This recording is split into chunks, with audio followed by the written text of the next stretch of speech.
nel cuore della Maiella. Qui la roccia non è solo paesaggio, è architettura e oggi vi portiamo alla scoperta di un luogo unico. Il simbolo del borgo è questo particolare sperone roccioso, conosciuto come cimirocco o pinna, una vera e propria porta sulla Maiella. Where's the lava?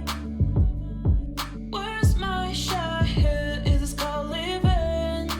Alcune delle sue abitazioni, come quella alle mie spalle, sono scavate direttamente nella roccia e infatti questo le ha conferito l'appellativo di Matera d'Abruzzo. Per la sua vista spettacolare che spazia dalla montagna al mare Adriatico è conosciuto anche come balcone d'Abruzzo. Per noi è semplicemente Penna Piedimonte, un borgo incastonato nella pietra. I don't wanna grow, just live myself. I don't wanna grow, let things I love behind me. La nostra visita a questo caratteristico borgo parte dalla sua piazza principale, piazza Umberto I. Da qui la vista spazia in modo incredibile dalla Maiella fino al mare Adriatico. Proprio qui troviamo la chiesa dei Santi Silvestro e Rocco, un bel esempio del barocco abruzzese. Dalla piazza ci incamminiamo e saliamo un po' fino a raggiungere la Torre Romana. Al suo interno è stato allestito un punto espositivo che raccoglie i reperti di un'antica necropoli italica. E così ci perdiamo tra vicoli e scorci caratteristici. La magia di questo posto sta proprio qui, nell'intreccio tra la mano dell'uomo e la roccia.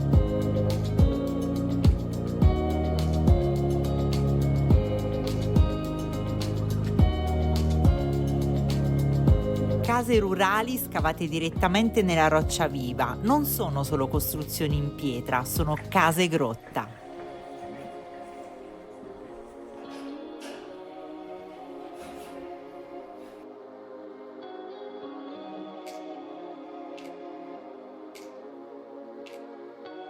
Ma la nostra visita non finisce qui, perché più in alto ci aspetta la cava delle Pile, che testimonia il lavoro degli scalpellini, che ricavavano enormi contenitori di pietra per l'olio. Il nostro giro termina nel punto più panoramico, il Balzolo. Qui è d'obbligo una sosta per ammirare la bellezza del paesaggio.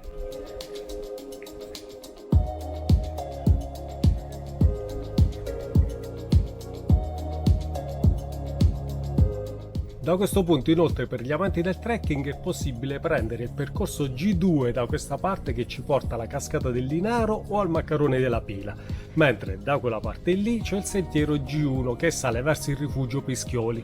Quale faremo noi? E tac, cambio d'abito e si parte, direzione Pischioli, ma attenzione perché quella non sarà la nostra meta, quindi seguiteci per scoprire dove vi porteremo.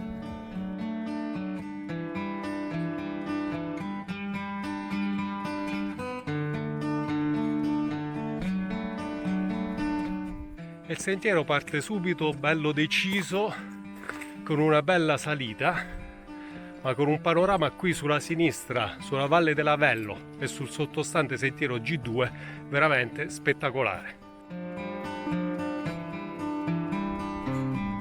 Il percorso non è lunghissimo, solo 2 km, ma occhio al dislivello, si sale di circa 300 metri, quindi preparatevi a faticare un po'.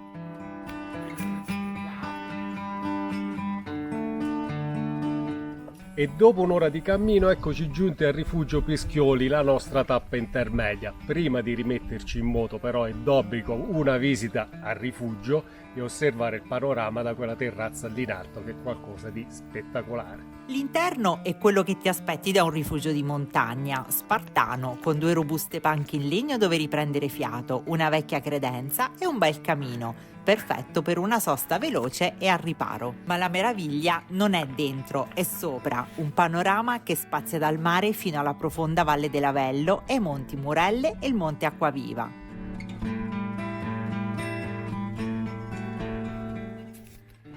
E dopo questa breve pausa ci rimettiamo in cammino prendendo questa volta il sentiero a destra della fontanella per raggiungere la nostra meta finale, la Grotta Cavaliera.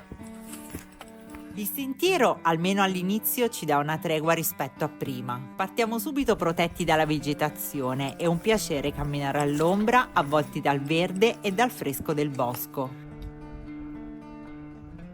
Una volta usciti dal bosco, raggiunto questo bivio, bisogna prendere la strada di sinistra in leggera discesa. Dopo la deviazione, il percorso cambia carattere, usciamo dal fitto della vegetazione e il sentiero diventa a tratti esposto. Dobbiamo prestare più attenzione, ma è anche il momento in cui torniamo ad avere degli scorci incredibili. Finalmente ci siamo, eccoci alla Grotta Cavaliera.